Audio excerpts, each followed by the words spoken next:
को भी कुछ चीज़ें देखने को मिली हैं। किस तरीके से देखते हैं इस ओवरऑल बजट को? हाँ, मैं जो पढ़ रहा था बजट के बारे में कि आपदा प्रबंधन के लिए उत्तराखंड को शायद कुछ दिया गया है, लेकिन हमारी कई सारी मांगे थी।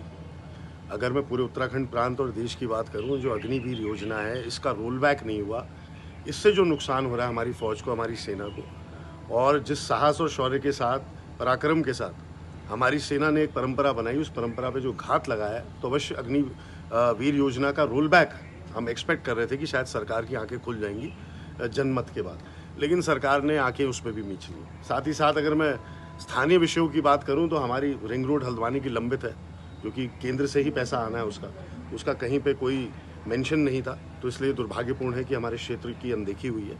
और वैसे भी उत्तराखंड की सरकार डबल इंजन का नारा देती है और पिछले 7 साल से उत्तराखंड की सरकार विराजमान है यहाँ पे उत्तराखंड में, डबल इंजन, तो आज तक तो कुछ मिला नहीं केंद्र से। ये उल्लेखित करें कि केंद्र से क्या मिला है। वो आपदा के नाम पर अब बोल रहे हैं। केदारनाथ में 2013 में जब आपदा आई थी, उस समय आप देखते केंद्र की सरकार हमारी थी, 10,000 करोड़ रुपए का पैकेज एक दिन में घोषित करा गया। क्या जोशीमठ के लिए कोई पैकेज इन्होंने घोषित करा जो आपदा से धंसा हुआ है? क्या वहाँ पे जो लोग, अब 1200 मकान हो चुके हैं जो अंकित हो चुके हैं जोशीमठ में, सनातन धर्म का इतना महत्वपूर्ण केंद्र वो है जोशीमठ, वहाँ के लिए क्या विशेष पैकेज की घोषणा हुई? नहीं हुई ना। तो ये केवल बेवकूफ़ बनाने वाला बजट है। भ्रष्टाचार चरम सीमाएं पार कर चुका है। नीट का एग्ज़ाम का रोल बैक की हम डिमांड कर रहे हैं, और जो शिक्षा मंत्री हैं वो सूद ही नहीं ले रहे, मानने को ही नहीं तैयार है। भी कोई ऐलान नहीं, बेरोजगारों के लिए कोई बेरोजगारी भत्ता ही दे देते। 2 करोड़ आपने युवाओं को वायदा करा था, हर वर्ष आप रोजगार देंगे।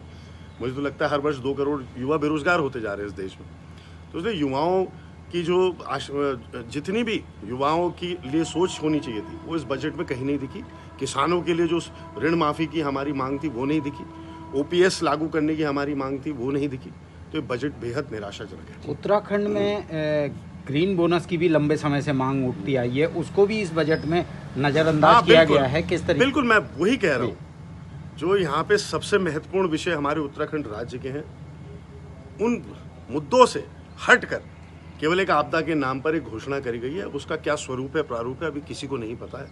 और मेरी मांग है कि जोशीमठ में जो लोग 1200 घर जो अंकित हुए हैं, जिनको विस्थापन होना है, उनको कॉम्पनसेशन मिले और तुरंत इसकी घोषणा होनी चाहिए। सुमित जी, कुछ समय बाद ही राज्य का भी बजट पेश किया जाएगा, उससे क्या उम्मीदें हैं? किस तरीके का बजट होगा, क्योंकि आप उसके भागीदार रहेंगे? अब तो मानसून सत्र, बजट तो सत्र हो ही चुका है। अब तो वो तो निराशाजनक था। मानसून सत्र आएगा, मानसून सत्र में हम वही विषय उठाएंगे।